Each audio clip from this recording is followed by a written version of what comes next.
بسم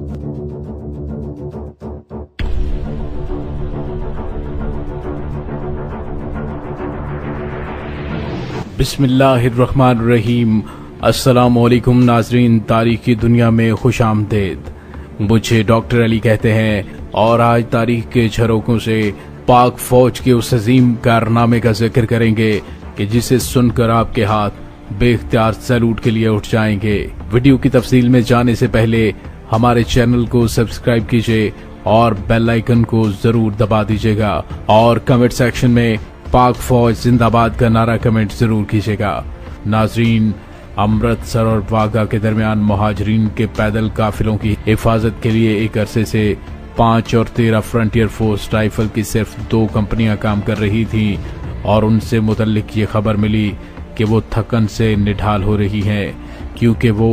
دن رات ڈیوٹی کر رہے ہیں، اور اس کے علاوہ انہیں پوری خوراک بھی نہیں مل رہی کیونکہ یہ فوجی اپنا راشن بڑی فراخ دلی سے مہاجرین میں بانٹ دیتے تھے، اور مہاجروں سے انہیں ہیضہ اور ملیریا اور دوسری متعدی بیماریاں بھی لگ رہی تھیں۔ لاہور ایریا کے کمانڈر نے ڈاکٹروں کے مشورے پر انہیں 15 دن آرام کا حکم دیا۔ لیفٹیننٹ کرنل محمد موسیٰ GSO-1 جو بعد میں جنرل کمانڈر ان چیف بنے، یہ حکم لے کر ان کمپنیوں کے کمانڈر کے ایک نوجوان میجر کے پاس واگا گئے، اور اس وقت ان کے جوان 1 لاکھ مہاجرین کے 32 میل لمبے قافلے کو بحفاظت پاکستان لا رہے تھے۔ کرنل موسیٰ نے ایریا کمانڈر کی طرف سے ان جوانوں کے اعلیٰ کام کی تعریف کرنے کے بعد انہیں 2 ہفتے کے لیے لاہور میں آرام کرنے کا حکم سنا دیا۔ اس کے بعد یہ کہا گیا کہ میں تمہیں غیر سرکاری طور پر اطلاع دیتا ہوں کہ امرتسر کے اس طرف مہاجرین کا ایک اور قافلہ جمع ہو رہا ہے جس کی حفاظت کے لیے میرے پاس اور دستے موجود نہیں ہیں، تاہم ان کی حفاظت کرنی اور انہیں لانا ضروری ہے۔ بتاؤ کہ تم لاہور جا کر آرام کرنا پسند کرو گے یا انہیں لانے کے لیے واپس جاؤ گے۔ پاکستانی فوج کے تھکے ماندے بھوکے پیاسے اور بیمار جوان یہ لفظ سنتے ہی اپنے تمام دکھ درد بھول گئے، اور سب کے سب اپنا جان جوکھوں کا کام جاری رکھنے پر خوشی خوشی آمادہ ہو گئے جو ان کے لیے مقدس فریضے کی حیثیت رکھتا تھا۔ ناظرین، یہی نہیں، جوانوں کے عزم اور فرض شناسی کی ایسی سینکڑوں مثالیں پیش کی جا سکتی ہیں کہ تندہی سے اپنا فرض ادا کرنا، احکام کی بے چوں چراں اطاعت کرنا، اپنا وقار قائم رکھنا، اپنی ذاتی سلامتی اور آسائش و آرام سے قطعی بے نیاز رہنا، یہی وہ تمام ایسی باتیں تھیں جو ان کے پیشے اور عقیدے کی اعلیٰ روایات میں شامل تھیں۔ ناظرین، وہ ایسا کڑا وقت تھا کہ ملک میں عام طور پر ہوتا یہ ہے کہ بات بھی جنگل میں آگ کی طرح پھیل گئی۔ پاکستانی سپاہی اپنی آزمائش میں پورے اترے۔ ناظرین، یہاں پہ ایک واقعہ آپ کے سامنے بیان کرنا چاہوں گا،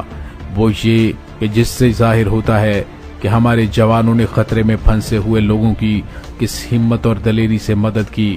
ان دنوں مسلمان عورتوں اور بچوں کو امرتسر سے پاکستان کی سرحد پر واگا چوکی تک گاڑیوں میں پہنچانے کے لیے کچھ سکھ ڈرائیور مقرر کیے گئے تھے جو قاتلوں کے جتھوں سے ملے ہوئے تھے۔ طے شدہ پروگرام کے مطابق وہ یہ کرتے تھے کہ مہاجر عورتوں اور بچوں سے بھری ہوئی لاریاں ایسی جگہ پر جا کر روک دیتے تھے جہاں یہ جتھے ان کے منتظر تھے، اور فوراً لاریوں کو گھیر کر مسافروں کو قتل کر دیتے۔